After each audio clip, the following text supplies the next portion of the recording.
गो तस्करीचा बाबतीत टाळा कायदा लागू केलेला आहे।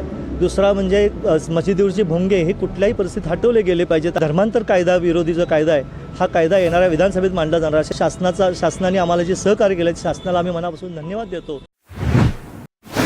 छत्रपती शिवाजी महाराज चौक कोल्हापूर येथे सुरू असलेले हिंदू जनसंघर्ष समितीचे आमरण उपोषण आज 11व्या दिवशी तात्पुरते स्थगित करण्यात आले। उपमुख्यमंत्री एकनाथ शिंदे, चंद्रकांत पाटील आणि इतर मंत्र्यांशी सकारात्मक चर्चा झाल्यानंतर हा निर्णय घेण्यात आलाय। समितीच्या 31 मागण्या शासनासमोर मांडण्यात आल्या असून त्यातील 4 मागण्या मान्य करण्यात आल्या आहेत। बाकी मागण्यांवरही सकारात्मक विचार सुरू आहेत। शुक्रवारी 18 जुलै रोजी सकाळी 11 वाजता उपोषणाच्या विजयी सांगता सोहळ्याचं आयोजन करण्यात आलं आहे। नमस्कार, मी सुनील सामंत, हिंदू जनसंघर्ष समितीच्या वतीनं गेल्या आज 11वा दिवस आहे।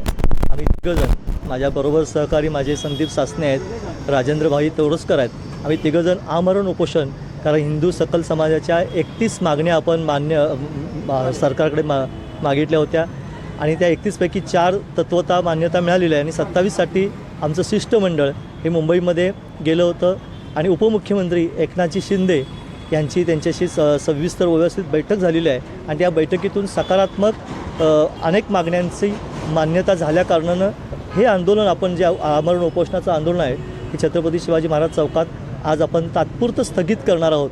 तर 4 ज्या मागण्या सुरुवातीला त्यांनी मान्य केलेल्या आहेत ह्या 4 मागण्या म्हणजे गो तस्करीचा बाबतीत टाळा कायदा लागू केलेला आहे। दुसरा म्हणजे मशिदीवरचे भोंगे हे कुठल्याही परिस्थितीत हटवले गेले पाहिजेत आणि ज्या स्थानिक ठिकाणी पोलीस निरीक्षक हे जबाबदार धरले जातील तर तिथले भोंगे जर हटवले गेले नाहीत तर त्याचप्रमाणे ज्या तुमचा अंमली पदार्थावर सुद्धा जे आहेत ते टाळा लावला जाणार आहे अशा पद्धतीचा आणि धर्मांतर कायदा विरोधी जो कायदा आहे हा कायदा येणाऱ्या विधानसभेत मांडला जाणार अशा 4 मागण्या ह्या मान्य झाल्या कारणानं हा शासनाने आम्हाला जे सहकार्य केलं शासनाला आम्ही मनापासून धन्यवाद देतो आणि पुढच्या उर्वरित 27 मागण्या ह्या पुढील आगामी काळात मान्य केल्या जातील याबद्दल त्यांना आम्ही धन्यवाद देत आहोत। आणि या ठिकाणी आपण हे आमरण उपोषण तात्पुरतं स्थगित करत आहोत। जर जो काही कालावधी असेल त्या कालावधीच्या आत त्यांनी जर मागण्या पूर्ण केल्या नाहीत तर पुन्हा एकदा आम्ही पुढे उपोषणाची तयारी ठेवलेली आहे।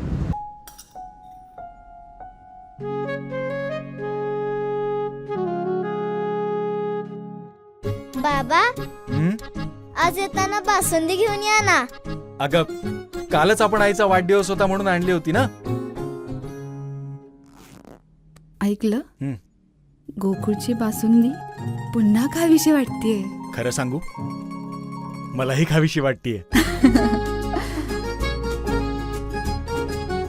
पुन्हा पुन्हा खावीशी वाटणारी गोकुळ बासुंदी।